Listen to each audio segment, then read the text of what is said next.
Hi guys, welcome to the video. आज की इस वीडियो में हम सीखेंगे डेटा टाइप्स इन जावास्क्रिप्ट। पिछली वीडियो में हमने देखा था कि हम वेरिएबल्स क्या होते हैं, वेरिएबल्स को कैसे डिक्लेयर करते हैं जावास्क्रिप्ट में, वो सारी चीज़ें हमने देखी थी। आज हम देखेंगे डेटा टाइप्स।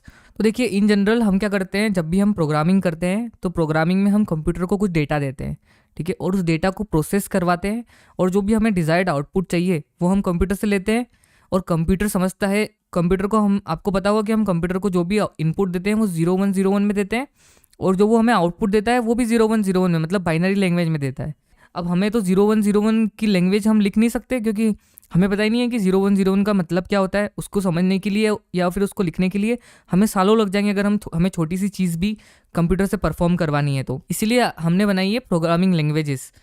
प्रोग्रामिंग लैंग्वेज की वजह से हम क्या कर सकते हैं, जो हमें टास्क परफॉर्म करवाने हमारे कंप्यूटर से, उसको हम हमारी इंग्लिश वाली लैंग्वेज में लिख सकते हैं या फिर जो भी हमारी लैंग्वेज है उसमें लिख सकते हैं। बेसिकली जो भी लैंग्वेजेस होती है वो इंग्लिश में होती है, तो हम बेसिक इंग्लिश लैंग्वेज में हमारे कोड को लिख लेते हैं, मतलब हमारे एक्शंस को लिख देते हैं। फिर वो एक बीच में कंपाइलर या फिर इंटरप्रेटर होता है, वो क्या करता है, जो हमने कोड लिखा है इंग्लिश लैंग्वेज में उसको कन्वर्ट कर देता है 0101 की लैंग्वेज में और हमारे कंप्यूटर को दे देता है। तो इस तरीके से जो प्रोग्रामिंग लैंग्वेजेस का काम है वो चलता है। अब आपको मैंने बताया कि हम डेटा के साथ काम करते हैं। बेसिकली मान लीजिए हमें दो नंबर्स को ऐड कराने हैं, जैसे कि हमारे पास दो नंबर है 5 + 6, तो हमें इन दोनों को कंप्यूटर से ऐड करवाने हैं और हमें इसका आउटपुट चाहिए, ठीक है। तो ये हो गया एक डेटा, ठीक है। या फिर मान लीजिए हमें स्टोर करने हैं स्टूडेंट की इन्फॉर्मेशन हमारे कंप्यूटर में, तो स्टूडेंट की इन्फॉर्मेशन क्या होगी, स्टूडेंट का नाम होगा, मीन्स उसका फर्स्ट नेम होगा, ठीक है, एंड देन उसका लास्ट नेम होगा, उसकी एज भी हो सकती है, उसके मार्क्स भी हो सकते हैं, बहुत सारी चीज़ें हो सकती है। या फिर हम चेक करना चाहते हैं कि क्या जो हमने डेटा पास किया है कंप्यूटर को, क्या वो स्टूडेंट का डेटा है, तो हमें कुछ ऐसा भी देखना पड़ेगा कि क्या वो इज स्टूडेंट है, मतलब क्या वो स्टूडेंट है। तो हमें कंप्यूटर क्या रिटर्न कर दे, ट्रू या फॉल्स रिटर्न कर दे, ताकि हम समझ सकें कि ये स्टूडेंट है या नहीं है। तो इस तरीके से हम कंप्यूटर से टास्क परफॉर्म करवाते हैं कुछ डेटा का सेट देके। तो इसीलिए हमें डेटा टाइप्स की ज़रूरत पड़ती है प्रोग्रामिंग लैंग्वेजेस में। तो हर लैंग्वेज में अलग अलग टाइप के डेटा टाइप्स होते हैं, लेकिन उनका काम at the end of the day same ही होता है, बट अलग अलग लैंग्वेजेस में अलग अलग तरह के डेटा टाइप्स होते हैं। तो अभी हम जावास्क्रिप्ट में डेटा टाइप्स कैसे होते हैं और क्या क्या होते हैं वो सब देखने वाले हैं। सबसे पहला डेटा टाइप हमारी जावास्क्रिप्ट में होता है वो होता है स्ट्रिंग। स्ट्रिंग क्या होता है, सेट ऑफ कैरेक्टर्स होता है। स्ट्रिंग होता है सेट ऑफ कैरेक्टर्स। कैरेक्टर्स क्या होते हैं, जैसे alphabetical characters A B C D। तो अगर इन सबको हम जोड़ देंगे तो वो एक स्ट्रिंग बन जाएगा और उनको हमें लिखना पड़ता है ऐसे डबल कोट्स के अंदर। अभी हम देखते हैं इसको कोड करके। तो देखिए, पिछली वीडियो में हमने यहाँ पर एक वेरिएबल बनाया था फर्स्ट नेम और उसके अंदर कोट्स के अंदर कुछ दिया था, तो ये सेट ऑफ कैरेक्टर्स हमने इसको दिया था जो हमारा नाम है अल्फ़ाबेटिकल लेटर्स में। अगर हम किसी भी चीज़ को कोट्स के अंदर दे देते हैं तो उसको हमारी JavaScript as a string data type treat करती है। तो ये जो डेटा टाइप हुआ हमारा, अगर हमने किसी चीज़ को कोट्स के अंदर लिखा है तो वो जो डेटा टाइप होता है वो होता है स्ट्रिंग, ठीक है। एंड देन हमने नेक्स्ट वेरिएबल यहाँ पर बनाया था जिसमें हमने दी थी एज, ठीक है। अब एज तो हमेशा एक नंबर ही होगी, वो तो सेट ऑफ कैरेक्टर्स नहीं हो सकता, ठीक है, क्योंकि मैं 20 साल का हूँ, 30 साल का हूँ, जो भी है तो वो एक नंबर ही हुआ ना। तो हमें हमारे कंप्यूटर को जो डेटा देना पड़ेगा एज के लिए वो देना पड़ेगा नंबर टाइप में। तो इसीलिए जो जावास्क्रिप्ट में अगर हमें कोई भी नंबर लिखना है तो उसका जो डेटा टाइप होता है उसको हम बोलते हैं नंबर, ठीक है। इसमें आप इंटीजर वैल्यूज़ भी दे सकते हैं, डेसिमल वैल्यूज़ भी दे सकते हैं, माइनस वाली वैल्यूज़ भी दे सकते हैं। तो इसमें आप डेसिमल वैल्यूज़ भी दे सकते हैं, जैसे कि किसी की एज 10.5 है, मीन्स वो 10.5 साल का है, तो हम 10.5 इसमें लिख सकते हैं, कुछ भी लिख सकते हैं। तो देखिए, अभी हमने जो 10.5 लिखा है ये हमारे ब्राउज़र में प्रिंट हो रहा होगा। देखिए, ये हमारे 10.5 हमारे ब्राउज़र में प्रिंट हो रहा है क्योंकि हमने कंसोल लॉक कर रखा है एज को। उसी तरीके से अभी मैंने आपको बताया था कि हमें देखना है, हमने कोई डेटा दिया है कंप्यूटर को और हमें उससे जानना है कि क्या ये स्टूडेंट है या नहीं है। तो हम उसको कैसे स्टोर करेंगे, हम एक वेरिएबल बना सकते हैं। अभी मैं इसको कौन से डिक्लेयर कर देता हूँ और इसका नाम रख देता हूँ इज स्टूडेंट, ठीक है। हम मीनिंगफुल नेम्स देते हैं हमारे वेरिएबल्स की। जब भी हम प्रोग्रामिंग लैंग्वेज में कोड लिखते हैं तो कोई भी वेरिएबल अगर हम बना रहे हैं तो उसका मीनिंगफुल नेम देते हैं, ऐसे नहीं कि XYZ दे दिया। तो अगर मान लीजिए अगर कोई और आके हमारे कोड को पढ़ रहा है तो उसको समझ में तो आना चाहिए कि भाई ये कोड कर क्या रहा है, इसीलिए हम हमेशा मीनिंगफुल नेम्स देते हैं। तो देखिए, इज स्टूडेंट से आपको समझ में आ रहा होगा कि अगर इसका हम हिंदी में मीनिंग निकालें कि स्टूडेंट है या नहीं है, ठीक है। तो अगर हम इज स्टूडेंट में ट्रू असाइन कर दें, ठीक है, तो ये क्या हो गई, हमारी बूलियन डेटा टाइप हो गया।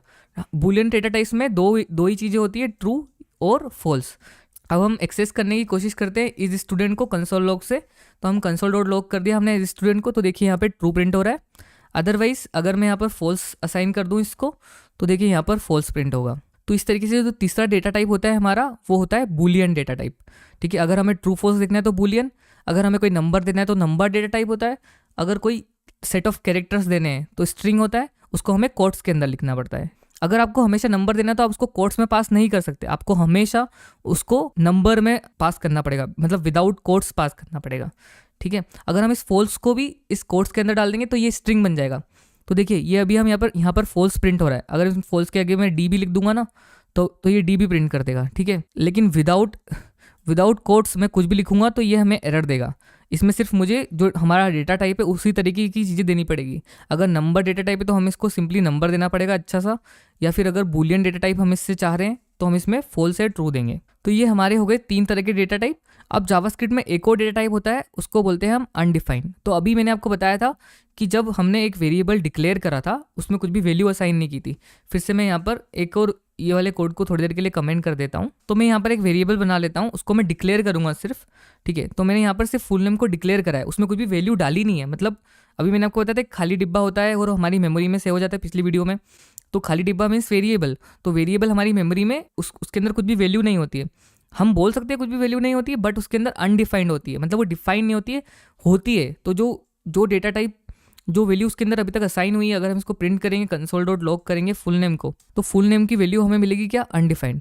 तो अनडिफाइंड भी एक डेटा टाइप है जावास्क्रिप्ट में, इसको भी हम as a data type use करते हैं, बट इसको आप खाली समझ सकते हैं, मतलब इसके अंदर कुछ भी नहीं होता है, मतलब कुछ भी डिफाइन नहीं है। अनडिफाइंड मतलब कुछ भी डिफाइन नहीं है। ठीक है, तो ये वाला जो डेटा टाइप होता है वो होता है अनडिफाइंड। नेक्स्ट डेटा टाइप होता है जावास्क्रिप्ट में, वो होता है नल। तो जैसे कि मैंने कुछ फुल नेम लिखा और उसके आगे मैंने नल, देखिए अभी मैंने क्या करा, यहाँ पे लेट से फुल नेम को फिर से डिक्लेयर करने की कोशिश करी।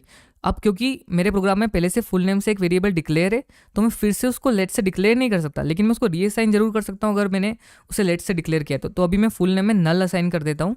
ठीक है, एंड देन फिर से मैं कंसोल लॉग करना चाहता हूँ हमारे फुल नेम को, तो मैं यहाँ पर कंसोल डॉट लॉग करूँगा और ये अभी हमें क्या आउटपुट देगा, नल आउटपुट देगा। तो नल भी एक खाली वैल्यू की तरह समझ सकते हैं अभी के लिए आप, आगे जाके मैं इसको समझाऊंगा कि नल और अनडिफाइंड अलग अलग क्यों होते हैं। ठीक है, तो एक डेटा टाइप होता है हमारा अनडिफाइंड, दूसरा होता है नल। अब कुछ एडवांस डेटा टाइप्स होते हैं जावास्क्रिप्ट में या फिर हर प्रोग्रामिंग लैंग्वेजेस में, वो हम देखते हैं। सबसे पहला होता है ऑब्जेक्ट। तो देखिए मान लीजिए आपको एक डेटा सेट बनाना है जिसमें आपको कीज चाहिए और वैल्यूज चाहिए, मतलब की वैल्यू पेयर के फॉर्म में आपको स्टोर करना है कोई डेटा को। जैसे कि मैं यहाँ पर एक वेरिएबल बना लेता हूँ, उसका नाम मैं रख देता हूँ स्टूडेंट डेटा। ठीक है, अब मुझे इसके अंदर मैंने ऐसा वेरिएबल बना लिया जिसमें मैं मेरे स्टूडेंट का सारा डेटा स्टोर कर दूँ, जैसे कि first name, last name, age, हर चीज़ में स्टूडेंट डेटा वेरिएबल के अंदर स्टोर कर दूँ। तो इसके लिए मुझे बनाना पड़ेगा एक ऑब्जेक्ट। तो मैं बनाऊंगा एक ऑब्जेक्ट, इसको हम बोलते हैं ऑब्जेक्ट। इसके अंदर हम स्टोर करते हैं की वैल्यू पेयर्स। की वैल्यू पेयर्स क्या होती है, एक तो होती है इसकी की और उसकी हर की एक वैल्यू होती है। तो ऑब्जेक्ट को डिक्लेयर करने के लिए हम क्या करते हैं, 2 कर्ली ब्रेसेस लगा देते हैं। इसे कर्ली ब्रेसेस को ओपन करना है एंड देन क्लोज करना है। अब इसके अंदर हम देंगे की वैल्यू पेयर्स। सबसे पहले मैं इस स्टूडेंट डेटा को यहाँ पर प्रिंट कर लेता हूँ, तो मैं यहाँ पे लिखूंगा console dot log student data. ठीक है, तो मेरा जो स्टूडेंट डेटा है वो यहाँ पर प्रिंट होगा। तो देखिए यहाँ पर अभी एक खाली बॉक्स की तरह प्रिंट हो रहा है, मीन्स ये खाली ऑब्जेक्ट है। इस डेटा टाइप को हम बोलते हैं ऑब्जेक्ट। ठीक है, अब मैं इस ऑब्जेक्ट के अंदर कुछ भी वैल्यूज असाइन कर सकता हूँ एज अ की वैल्यू पेयर। तो जैसे कि मैं यहाँ पे असाइन कर दूंगा फर्स्ट नेम, और फर्स्ट नेम में मैं लिख दूंगा यश। ठीक है, ये मेरे स्टूडेंट का डेटा है। एंड देन मैं यहाँ पर एक और की दूंगा लास्ट नेम, और उसमें यहाँ पर ऐसे कॉलन लगाऊंगा और फिर यहाँ पर मैं उसकी वैल्यू दे दूंगा स्ट्रिंग में मेहता। ठीक है, एंड देन इसके अंदर मुझे एज भी असाइन करनी है मान लीजिए स्टूडेंट की, तो मैं यहाँ दे दूंगा 23। तो मैं यहाँ पर एक कॉमा लगाऊंगा पहले, तो हर की वैल्यू पेयर को सेपरेट करने के लिए मुझे एक कॉमा लगाना पड़ेगा यहाँ पर। फिर यहाँ पे लिखूंगा मैं एज, और एज में मैं दे दूंगा 34, 35 कुछ भी दे सकता हूँ, 21 दे देता हूँ। तो देखिए मेरी एज 21 आ गई। अब हम स्टूडेंट डेटा वेरिएबल को यहाँ पर एक्सेस कर रहे हैं कंसोल लॉग में। तो जो हमें डेटा हमने स्टूडेंट डेटा के अंदर लिखा है वो सारा यहाँ पर हमें मिल रहा है। फर्स्ट नेम मिल रहा है, लास्ट नेम मिल रहा है, एज मिल रही है। तो इस तरीके से हम एक ही वेरिएबल के अंदर सारा डेटा स्टोर कर पा रहे हैं with the help of object. तो इस डेटा टाइप को हम बोलते हैं ऑब्जेक्ट। अब मान लीजिए आपको कोई वेरिएबल दिया है और उसका टाइप आपको पता लगाना है कि ये किस टाइप का है। तो उसके लिए आप क्या कर सकते हैं, किसी भी वेरिएबल के आगे टाइप ऑफ लिखेंगे। तो अभी हम कंसोल लॉग करके देखते हैं। तो हम कंसोल लॉग करेंगे, यहाँ पर हम लिखेंगे टाइप ऑफ, थोड़ा सा स्पेस छोड़ेंगे और यहाँ पर हमारा जो वेरिएबल का नाम है जिसका भी हमें टाइप पता करना है उस वेरिएबल का यहाँ पर नाम लिख देंगे। तो यहाँ पर मैंने स्टूडेंट डेटा लिख दिया और यहाँ पर टाइप ऑफ लिख दिया उसके पहले। अब देखिए यहाँ पर मैंने टाइप ऑफ लिखा स्टूडेंट डेटा, इसलिए मुझे स्टूडेंट डेटा का जो भी टाइप है वो यहाँ पर मिल रहा है ऑब्जेक्ट। अभी हमने ऊपर फर्स्ट नेम डिक्लेयर किया था, तो मैं फर्स्ट नेम का अगर टाइप ऑफ देखना चाहूँ तो फर्स्ट नेम अनडिफाइंड है, क्योंकि फर्स्ट नेम कुछ है ही नहीं, हमने कमेंट कर दिया था। ठीक है, तो मैं फुल नेम देखूंगा। ठीक है, तो यहाँ पे मैं लिखूंगा टाइप ऑफ फुल नेम। देखिए टाइप ऑफ मैंने फुल नेम तो लिखा है, बट द इशू इज़ कि यहाँ पर हमने फुल नेम को नल असाइन कर दिया था। तो नल भी एक ऑब्जेक्ट टाइप का ही होता है। इसमें जावास्क्रिप्ट में अगर आप नल का डेटा टाइप निकालना चाहेंगे तो वो ऑब्जेक्ट आएगा। तो आप इसको ऐसा याद रख लीजिए बस एक ही ऐसी चीज़ है इसमें नल, जिसका डेटा टाइप भी ऑब्जेक्ट ही होता है। अगर मैं यहाँ से नल हमने असाइन किया था फर्स्ट नेम को, अगर उससे कमेंट कर दूं, अभी हमारे फुल नेम में कुछ भी असाइन नहीं है, क्योंकि फुल नेम को हमने यहाँ पर सिर्फ प्रिंट कर रखा है और कुछ भी असाइन नहीं कर रखा है। इसलिए जो इसका टाइप आया है फुल नेम का वो आया है अनडिफाइंड। ठीक है, लेकिन अगर हम इसमें फुल नेम में कुछ असाइन कर देते हैं, फॉर एग्जाम्पल मैं यहाँ पर असाइन कर देता हूँ यश मेहता एक स्ट्रिंग में, तो देखिए स्ट्रिंग मैंने असाइन की है फुल नेम को, इसीलिए यहाँ पर जो टाइप ऑफ आ रहा है हमारे फुल नेम का वो आ रहा है स्ट्रिंग टाइप का। ठीक है, तो अगर हमें किसी भी वेरिएबल का टाइप पता करना है तो हम उसके आगे टाइप ऑफ लिख देंगे और वेरिएबल का नाम लिख देंगे, तो हमें उसका टाइप पता चल जाएगा। तो इस तरीके से हमारे अभी हमने देखा स्ट्रिंग, फिर हमने देखा नंबर डेटा टाइप, फिर हमने नल देखा, अनडिफाइंड देखा, बूलियन देखा, एंड देन ये है हमारा ऑब्जेक्ट। अब एक और डेटा टाइप होता है हमारी जावास्क्रिप्ट में, अगर हमें मान लीजिए सेट ऑफ वैल्यूज़ को स्टोर करना है एक ऐसे डिब्बे में जिसमें हम बहुत सारी वैल्यूज स्टोर कर दें। आपने सुना होगा एरे नाम की कुछ चीज़ होती है, तो हर प्रोग्रामिंग लैंग्वेज में एरे होता है, जिससे हम क्या कर सकते हैं, एक सेट ऑफ डेटा को डायरेक्टली एक बॉक्स के अंदर स्टोर कर देते हैं। जैसे कि नंबर हमें कोई भी बहुत सारी एजेस स्टोर करनी है बहुत सारे लोगों की, तो हम क्या करते हैं एक लिस्ट बनाते हैं। एरे को आप एज ए लिस्ट समझ सकते हैं, तो हम लिस्ट के अंदर सारे डेटा को स्टोर कर सकते हैं। तो हम जावास्क्रिप्ट में एरे कैसे बनाते हैं या फिर लिस्ट कैसे बनाते हैं वो हम देखते हैं। तो यहाँ पर मैं लिख देता हूँ, एक वेरिएबल बना लेता हूँ कॉन्स्ट से, और उसको मैं बोल दूंगा एज लिस्ट। ठीक है, और इसके अंदर हमें बनाना है। तो एरे बनाने के लिए हमें करना पड़ेगा ऐसे ही दो स्क्वायर ब्रैकेट्स हैं। अब इसके बीच में हम जो भी लिखेंगे वो हमारी एरे की वैल्यूज़ होगी। मतलब ये हमारा एरे बन गया, अब ये एम्प्टी एरे है। ठीक है, इसको सबसे पहले इसका टाइप पता करने की कोशिश करते हैं। तो हम लिखेंगे यहाँ पर console.log type of as list. ठीक है, तो यहाँ पर हमारा जो एरे का टाइप है वो भी ऑब्जेक्ट ही होता है, बट इसको हम ऐसा सेपरेट डेटा टाइप यूज़ करते हैं। वैसे तो हमारा जो एरे का डेटा टाइप होता है वो भी ऑब्जेक्ट ही होता है, बट इसमें हम डेटा स्टोर करते हैं, इसलिए मैं आपको बता रहा हूँ एरे। ठीक है, अब एरे में हमें क्या करना, हमने बोला एज लिस्ट, तो एज लिस्ट में हम क्या कर सकते हैं, नंबर्स, हम बहुत सारे नंबर्स स्टोर कर सकते हैं। जैसे किसी की वैल्यू 20 है, किसी की वैल्यू 3 है, 5 है, जो भी है, किसी की एज, हमारी जितनी भी एज की वैल्यूज़ है वो हम इस लिस्ट में स्टोर कर लेंगे। मतलब हम एज की लिस्ट बना लेंगे। अब हम इस एज लिस्ट को प्रिंट करके देखते हैं। तो देखिए जो हमारी एज लिस्ट है उसमें जो भी हमने नंबर्स असाइन किए थे वो सब हमें यहाँ पर मिल चुके हैं। बहुत सारी प्रोग्रामिंग लैंग्वेजेस में हम सिर्फ एक ही डेटा टाइप का डेटा एक एरे में स्टोर कर सकते हैं, बट जावास्क्रिप्ट में ऐसा नहीं है। जावास्क्रिप्ट में आप किसी भी टाइप का डेटा एज एक एरे में स्टोर कर सकते हैं। जैसे कि हमने यहाँ पर एज स्टोर कर दी, अभी हम चाहें तो यहाँ पर स्ट्रिंग भी असाइन कर सकते हैं। यश भी स्टोर कर दिया मैंने इसके अंदर, जो कि एक स्ट्रिंग टाइप का डेटा है, पर फिर भी हम जावास्क्रिप्ट के एरे में स्टोर कर सकते हैं। तो देखिए यहाँ पर मेरा जो यश है वो स्ट्रिंग टाइप का है। अब मान लीजिए सबसे पहले हम देखते हैं, हम ऑब्जेक्ट में से अगर आपको सिर्फ डेटा चाहिए, कुछ पर्टिकुलर डेटा चाहिए, फॉर एग्जाम्पल आपको सिर्फ जो हमने स्टूडेंट डेटा नाम का एक ऑब्जेक्ट बनाया है उसमें से आपको सिर्फ फर्स्ट नेम चाहिए। ठीक है, मीन्स आपको सिर्फ फर्स्ट नेम एक्सेस करना है, बाकी कुछ भी एक्सेस नहीं करना। तो आप क्या कर सकते हैं, हम प्रिंट करके देख लेते हैं फर्स्ट नेम को। तो हम लिखेंगे यहाँ पर console.log और हमारा जो ऑब्जेक्ट का वेरिएबल है उसका नाम हम यहाँ पर लिखेंगे। तो ऑब्जेक्ट का वेरिएबल स्टूडेंट डेटा है, ऑब्जेक्ट का नाम हमने स्टूडेंट डेटा रखा था। ठीक है, एंड हम लिखेंगे डॉट, और फिर जो भी वैल्यू हमें एक्सेस करनी है ऑब्जेक्ट में से, जैसे कि हमारे ऑब्जेक्ट में अभी फर्स्ट नेम की एक वैल्यू है, तो हम यहाँ पर लिख देंगे सिंपली फर्स्ट नेम। तो देखिए जो हमारा फर्स्ट नेम है यश, वो यहाँ पे प्रिंट हो रहा है। ठीक है, फर्स्ट नेम यहाँ पर यश था। या फिर हमें लास्ट नेम एक्सेस करना है तो हम यहाँ पर लिख सकते हैं ऑब्जेक्ट का नाम डॉट लास्ट नेम। तो हमारा जो लास्ट नेम है वो यहाँ पर हमें प्रिंट हो रहा है, जैसे कि मेहता। ठीक है, या फिर हमें एज एक्सेस करनी है तो हम एज एक्सेस कर सकते हैं 21। अगर हम मान लीजिए ऐसी चीज़ एक्सेस करना चाहते हैं ऑब्जेक्ट से जो है ही नहीं है हमारे ऑब्जेक्ट में, जैसे कि मैं कुछ भी SDF कुछ भी लिख देता हूँ, तो अगर मैं वो एक्सेस करना चाहूँगा तो मुझे यहाँ पर अनडिफाइंड मिल जाएगा, क्योंकि कुछ है ही नहीं, मतलब डिफाइन ही नहीं है, तो इसलिए यहाँ पर मुझे अनडिफाइंड मिलेगा। ठीक है, तो इस तरीके से हम ऑब्जेक्ट से हमारे डेटा को स्टोर कर सकते हैं। वहीं पर अगर आपको ऑब्जेक्ट में कोई डेटा इंसर्ट करना है, जैसे कि मैंने यहाँ पर एक स्टूडेंट डेटा नाम का ऑब्जेक्ट बना लिया है, अब मैं चाहता हूँ कि स्टूडेंट डेटा में मैं और कुछ भी डालूं, जैसे कि मैंने एक बार इसको डिक्लेयर कर दिया, अब मैं आगे जाके प्रोग्राम में इसमें कुछ डालना चाहता हूं, जैसे कि इसमें स्टूडेंट डेटा में मैं मार्क्स डालना चाहता हूं। ठीक है, मार्क्स। ठीक है, तो मैं क्या कर सकता, तो हम उसको कैसे कर सकते हैं, हम लिखेंगे यहाँ पर हमारे ऑब्जेक्ट का नाम, सिंपली डॉट लगाएंगे और जो भी की हमें देनी है, जैसे हमें मार्क्स देने हैं तो हम की का नाम मार्क्स रख देते हैं, उसको इक्वल्स टू कर देते हैं 50। तो जो हमारा मार्क्स है वो भी हमारे स्टूडेंट डेटा में स्टोर हो जाएंगे। अब हम उससे एक्सेस करके देखते हैं। हमें इसके नीचे एक्सेस करना पड़ेगा, क्योंकि मैंने आपको बताया था कि जावास्क्रिप्ट में जो कोड होता है वो लाइन बाय लाइन रीड होता है, क्योंकि अभी तक इस पोजीशन तक हमारे स्टूडेंट डेटा में मार्क्स नहीं है। अगर मैं एक्सेस करने की कोशिश करूंगा, देखिए तो यहाँ पर अनडिफाइंड मिल रहा है, मुझे मार्क्स अनडिफाइंड है। बट अगर मैं सेम चीज़ जब हमने असाइन कर दिया मार्क्स में कुछ, तब हम मार्क्स को एक्सेस करना चाहते हैं तो हमें यहाँ पर 50 मिल रहा है, क्योंकि हमारी मार्क्स की वैल्यू 50 थी। तो इस तरीके से हम हमारे ऑब्जेक्ट से वैल्यू एक्सेस कर सकते हैं डॉट ऑपरेटर से, और उसी तरीके से हम हमारे ऑब्जेक्ट में कुछ वैल्यूज़ की वैल्यू पेयर्स डाल सकते हैं। सिमिलरली अगर हमें एरे से कुछ वैल्यू निकालनी है, मतलब किसी पर्टिकुलर इंडेक्स पे, तो एरे में क्या होता है, पहली बात तो मैं बता देता हूँ, हमको इंडेक्सिंग होती है।